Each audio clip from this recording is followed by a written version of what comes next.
I'm in the store with $200, man, trying to make groceries just to, make it till we get paid for something for the kids to eat after school. Immigrant in front of me, and she got $10,000 on her food stamp card with $3,000 cash. Come on, man, but I work every day to pay my taxes for this here, man.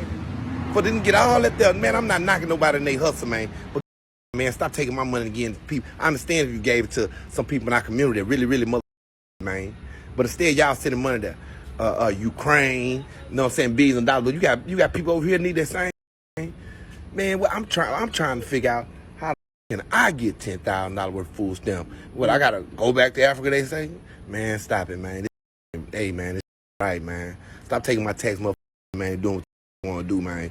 Then they gonna say, oh, I'm wrong because I'm talking about border control. Hell, it seems like I need to go work on the border, try to make some extra money to come up off something, man. Because, hey, man. I know it got to be an insult to a lot of people. And I covered it on the Millionaire Morning Show about when they said that they was going to start distributing money and debit cards and giving them food stamps and all of that stuff. And they tried to justify it. The first person that I ever heard speak about it was Eric Adams. So I'm not sure if this guy is in New York or if he's in Chicago.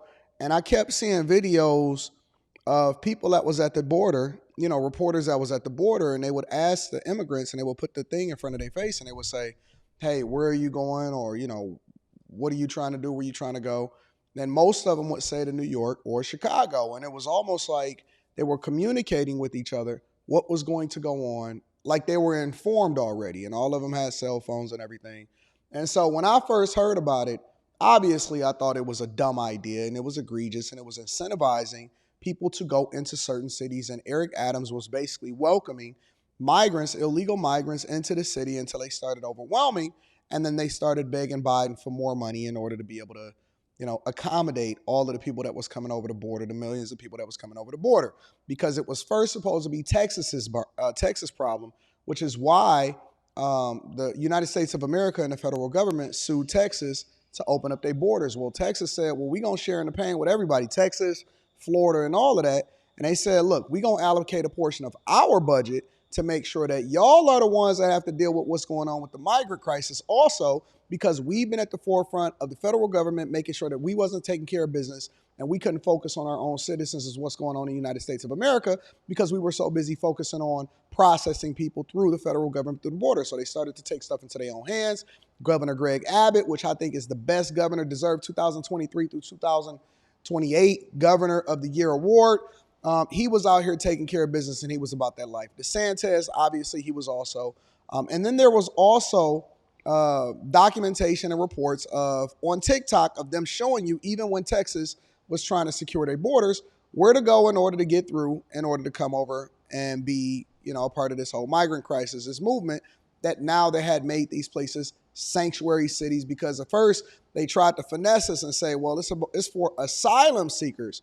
Then it was just like, everybody come on in. We don't even care where you're from, where you're going, or whatever. And so people from all over the world, and they were emptying out the jails and stuff like that. And you say, Anton, how come you know so much policy? People ask me all the time, like, why are you so invested? Do you just do research all day, every day? No, I spend time on a thing that I'm interested in to find out exactly what's going on. And so that's what I report on the Millionaire Morning Show, because I'm trying to figure out where it comes back down to the money. Fast forward to the election, and can't nobody really debate with me because I know what's happening on the ground because I visited New York. Yeah, and I had a meetup, a Patreon meetup in New York. So I was able to go and see firsthand what the hell was happening in front of these hotels that was basically being designated as hotspots for the migrant crisis. And they were paying $600 a night on behalf of the migrants. The government, your cities and your states was paying over $600 a night per person. And they was letting the hotels fall into disrepair because they know that they didn't have to do anything in order to be able to get the money. So the hotel people got rich. The servicing people got rich. Those that was participating in these migrant shelters was getting richer, right? They was getting hundreds of millions and billions of dollars. It was going into y'all schools and all of that. And then I started seeing them saying that they were going to give them debit cards and all of this stuff and make sure that they had all of this money. And so they was giving more of y'all tax dollars to them. Fast forward to today. Now you have people that's finally speaking out because they're paying attention. And so it's a proliferation of people that's starting to see the receipts because the migrants don't care. They just leave the receipts right there. What they going to do? File it for their taxes? You know what I'm saying? So they leave the receipts after they make their purchases right there on the counter. And then people like him walk up and they see $10,000 in benefits and food stamps, right? Because they giving them cash and they're giving them EBT. So they giving them money to be able to do what they want to do, which is one of the reasons why they out here buying cars. They got fresh clothes. They looking sweet. They disrespecting the police. We seen migrants basically pull up on people over there in Chicago today, and I'm going to do a whole new review video of that. And they doing what they want to do. And so people are upset now, but you're upset retroactively. And so, you know, I'm kind of caught between a tale of two spaces in that, A, it's difficult for me to feel sorry for people that we was warning. And I told y'all, and I let y'all know, in the same way that I was protesting actively about what was happening as far as Lori Lightfoot going out and y'all getting Brandon Johnson and all of that, is the same way that I was advocating for and warning y'all about what was going to happen when it comes to Kamala Harris becoming president of the United States of America, probably, and people just ignorantly voting. And so I have skin in the game as far as really participating and studying and being informed about what's going on the streets. And then on the other side, I'm conflicted because I'm almost like, well, listen, these people ain't doing nothing different than they already told y'all. So when y'all said, well, my vote don't matter, I'm not going to the polls, or I'm just going to vote based off of identity politics. I like Eric Adams because he a black man, and I like Brandon Johnson because he a black man and he was a school teacher. Did that make the man worthy of being able to be mayor of Chicago and New York? Karen Bass. Lori Lightfoot was the biggest DEI identity politician that I've ever seen in my entire life. And she was running the same game, except that they doing it more now. It was almost like they was hurrying up and doing it before this election came up. And now we not even paying no attention, or we not even being accountable. And the only reason that we upset is because we starting to see dollar signs. And when everybody is broke and then they see them taking advantage of the system, they're like, oh man. And that's why my man is feeling some type of way. That's why he broken up on some real time. And so I don't think that it's right for them to take your tax dollars and for her to try to defer the fact that she was responsible for what was going on at the border as though they don't know nothing and they don't have to make themselves accountable. I don't think that that's right, that they shouldn't be accountable to y'all. But at the same time, I almost feel like you deserve them, because why would I advocate against somebody that's advocating for the thing that's worse for them? Why would I sit here and fight?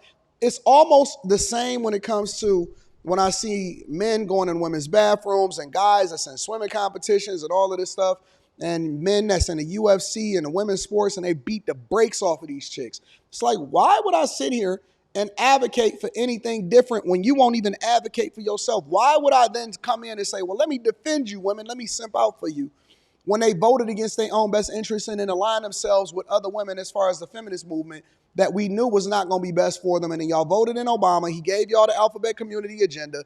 And now they become they new voter block, which is then pushing this migrant crisis in here. And then they're going to become the new voter block. And then they try to advocate for you not even to need an ID in order to vote. Come on, man. Wake up, wake up, wake up. And when we say the Democratic plantation, we saying that you got a mentality and you unable to break out because for some reason you think you deserve loyalty, or they deserve your loyalty when they're the ones that's actually enslaving you. It's a mindset thing now. Why would they have to focus on enslaving you as an individual? That's too hard. All they got to do is work on what it is that they're going to program you to do when you do it every single day, including going to the polls. And so now you want to get upset about it, but you ain't going to do nothing different because you can't even justify why you want to vote for this person in the first place.